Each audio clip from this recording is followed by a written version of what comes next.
Ladies and gentlemen, our next speaker this evening is a political commentator, activist, writer and speaker. Mr. David Pellowe is a political commentator and a new media activist with a blog and a YouTube channel called Commentator. Where is he?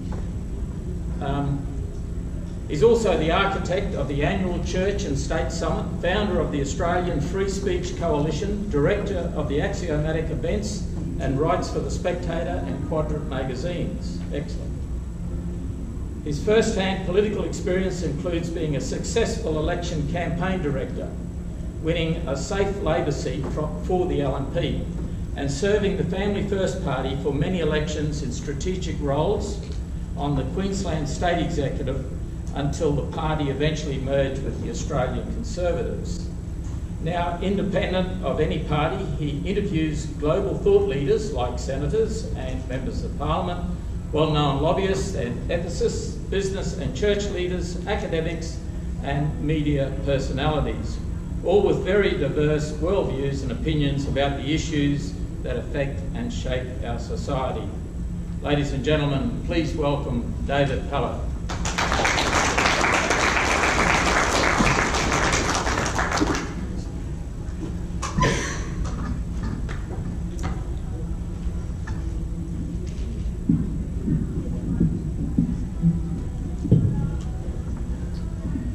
Thank you very much for the invitation to be a part of this forum. It's an exciting topic that's actually quite amusing to those of us from the southeast corner, where everything important is and happens. Amusing, as we've got no idea why you would want to lose the best part of Queensland. I was born just north of Brisbane and raising my 3 children just south of Brisbane. But until recent years, I'd never experienced North Queensland. In a previous life as a finance broker, I flew to Mackay several times for business, but as part of the Family First Party state executive, was quite amused sometimes when dealing with some of the members and candidates up here to observe what seemed to be quite a large chip on the shoulders of many with regards to a perceived indifference by us in the southeast to those of you here in the north. I had no idea there even was such a thing. Not within Queensland. I mean, certainly we think those Mexicans south of the border all drive really terribly, but nothing further about that. But sometimes this resentment verging on hostility was also amusing because it didn't feel slightest bit true to me. I never thought about people in Warwick or Toowoomba or anywhere else either. It's nothing personal, it's just the run-of-the-mill human condition known as self-interest.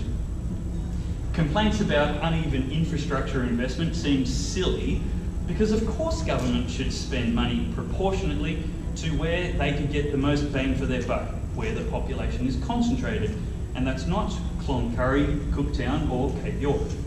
It's Logan, the hub of the universe, as well as the Gold Coast and north to the Sunshine Coast. Now, I'm normally solutions focused, so when I challenged the handful of whingers within the party about what they wanted done differently, they had some amateur ideas which were far from original and completely unhelpful for the context we were working with. So that was the background I had when I heard about this initiative, and its name, Boot Brisbane, and I actually laughed out loud. It's a very clever name. I'm grateful, though, for the opportunity to contribute to our exploration of the issue, as it is quite an intellectual adventure. I have no position for or against as I begin to weigh the pros and cons. Like I said, until last year I hadn't been any further north than Mackay, but then I participated in a Fathering Adventures event based in Townsville. I've actually got some flyers for the organisation called Fathering Adventures on the table over there. It's absolutely fantastic. So good I've done it 3 times with each of my, once with each of my kids. So we drove from Townsville in a minibus to and around Tully, and a week of adventures with my son there made me love my state so much more, and our north especially so.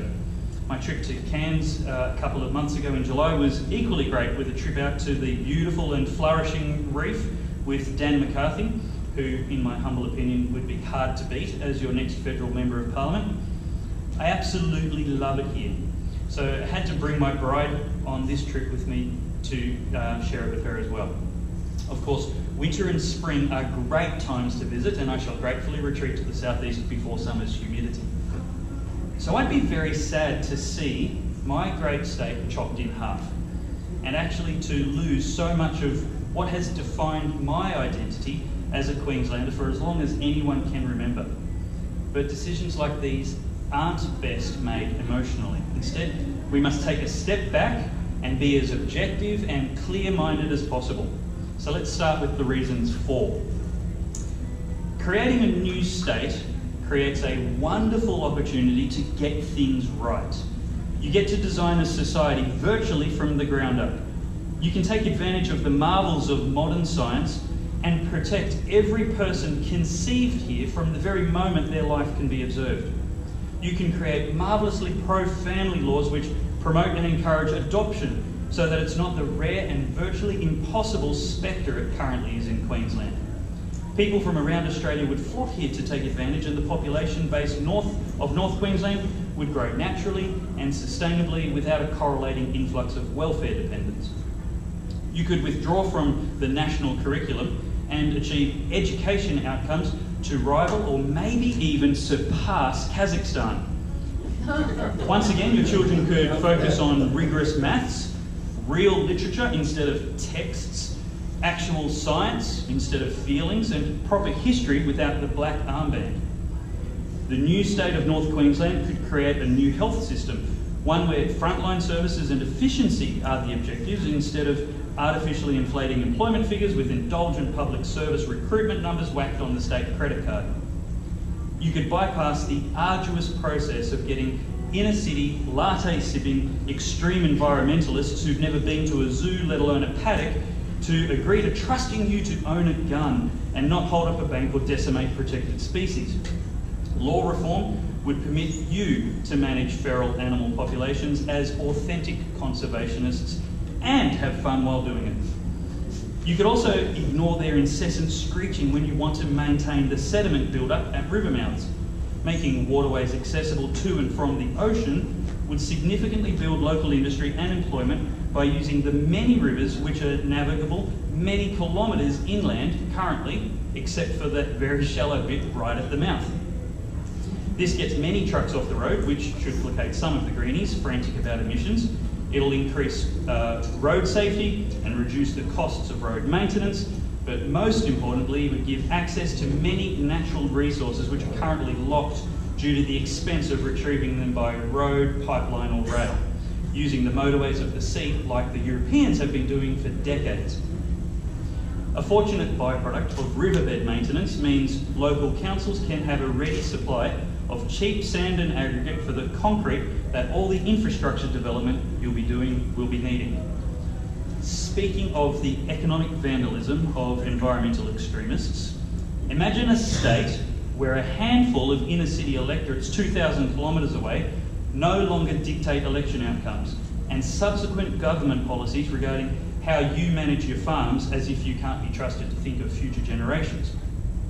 Ridiculous interference making it harder to prevent erosion, feed livestock, manage regrowth would be neutralised, and farmers could again work with two hands instead of one hand pinned behind their back. Now, I grew up in regional New South Wales, but I always supported the Maroons. Despite a decade in the bush and travelling many thousands of kilometres in and around the smallest towns, North Queensland offers one particular site this country boy had never seen until I came here.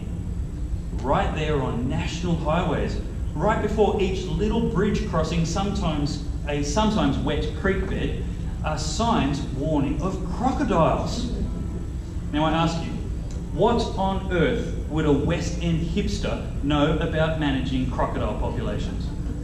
In the new state of North Queensland, you won't have to care anymore because their opinion shouldn't count and wouldn't count. These extreme greens provide so many good reasons for booting Brisbane and building a wall to keep them out. Don't you think? Well, there's actually more. Imagine if local Indigenous landowners were allowed to do what they wanted on their land without paternalistic micromanagement from George Street. These virtue signalling, bleeding hearts keep telling us how guilty we are just for being white, supposedly because of English imperialism 200 years ago. And then, without any intended irony, they impose their presumed superiority upon blackfellas who've been managing this part of the world for millennia.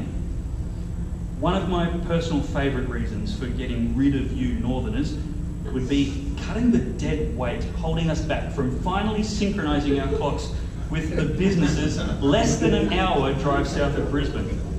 Sure, I'd prefer to make them stay on God's time, but failing that, I just want to be able to talk to the businesses and colleagues in Sydney and Melbourne after 4 p.m. each day.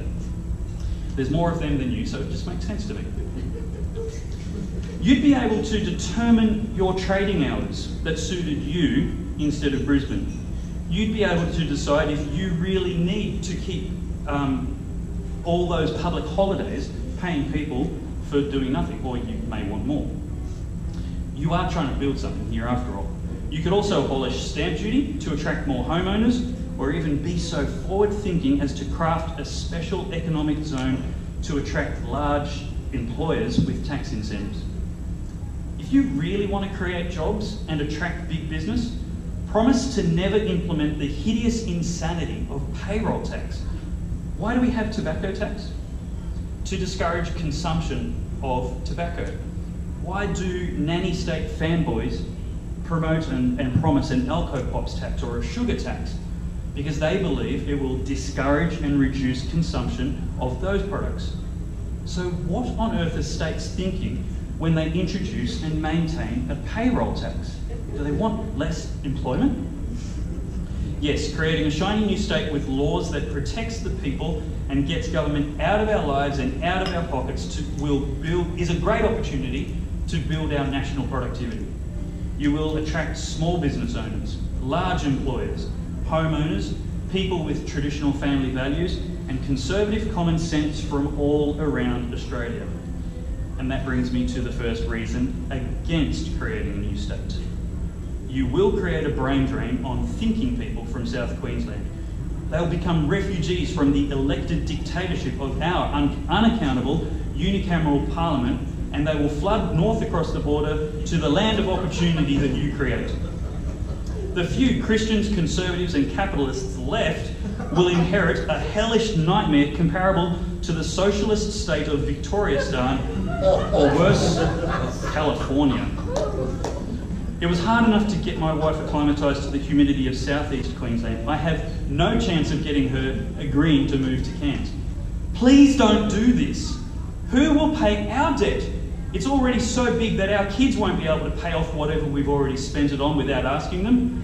We were counting on North Queensland mining royalties to pay off the tunnels and freeways we've already built, not to mention the Cross River Rail I know you want us all to have to ease our commute. What will the weed-smoking, dole-bludging Greens voters do when they can't plot how to run the cane farms and crocodile populations they've become so proficient in their expertise of? I'll tell you what they'll do. There'll be more street art on modern buildings and protests to save derelict buildings. They'll imagine new problems that don't exist, like the rape culture of the local dog parks and toxic masculinity of under-6 footy competitions. We will never get them out of our lives, and it'll be your fault. Another reason against is we will have to waste vast amounts of money on reprinting maps and atlases. Serious question though, do you expect to be able to keep the maroon jersey? What will happen to the state of origin? Will it become a three-way competition? Should we add the socialist state of Victoriastan to it? Have you thought through these vital questions, Matt? I believe in the vision of Australia which our founding fathers had.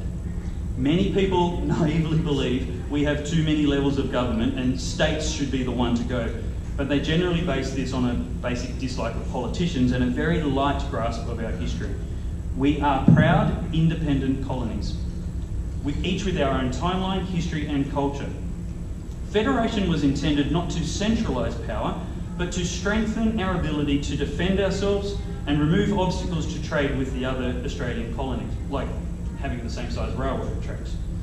We were not meant to become homogenised and equalised, but to retain our uniqueness as states and power of self-determination. The fact is that there are less public servants needed in decentralised bureaucracies. It's counterintuitive, I know, but that's the fact. If you don't like the number of politicians we've got now and think getting rid of the states is the answer, A, you'll have to get a new constitution, and B, you'll have infinitely higher taxes or far less services because of the infinitely bigger public service needed. The better plan is to make the Commonwealth government smaller. Get rid of the Federal Education Department, the Federal Health Department, the federal double handling of all the things states do. Take back the state powers to determine labour regulations and collect income tax. Let the money stay and benefit where it was collected. If you're just going to become another face at the table begging for the scraps of GST collected by the Commonwealth and returned with cents in the dollar if you jump through enough hoops, you will not have created anything new or nation building and will have simply squandered a wonderful opportunity to create a government by the local people for the local people. Competitive federalism increases efficiency of government because states with bad policies have to change them because no one else is going to pay for it. People leaving South Australia can be called electricity refugees because that state has the highest cost of electricity in the entire world. A state with a great supply of clean burning coal and well-maintained power stations will not only make the cost of living lower, but also make the average income higher by creating more jobs. Lower business operating costs lets owners invest in wages, which increases their productivity, which increases their profits, instead of wasting money on intermittent energy, which increases nothing except blackouts, hence the South Australian electricity refugees.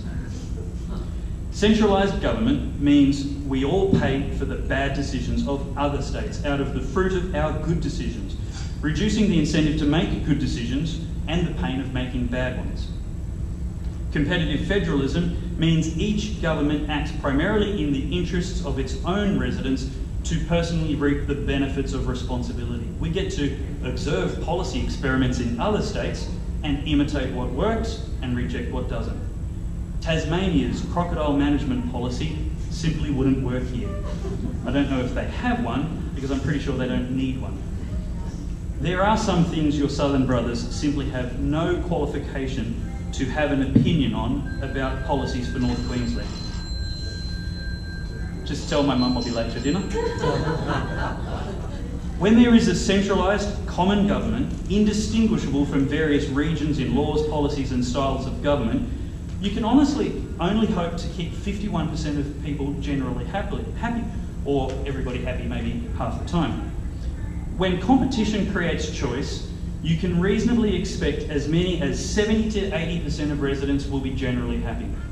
Federalism takes decision-making down to the people and in so doing satisfies more people's preferences.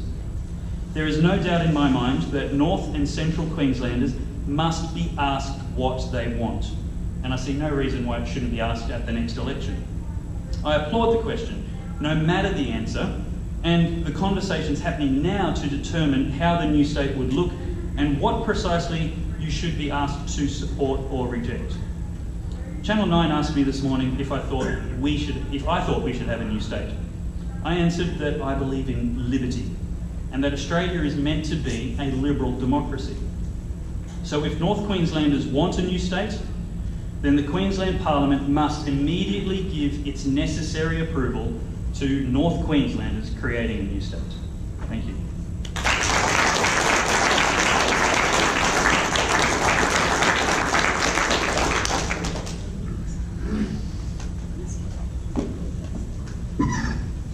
Thank you, David, for that entertaining speech. David, unfortunately, the Tasmanian crocodile management policy is the one currently being implemented by this government in Queensland. And I certainly think that sorting out the state of origin football should be our first priority. Ladies and gentlemen, thank David Pellowe.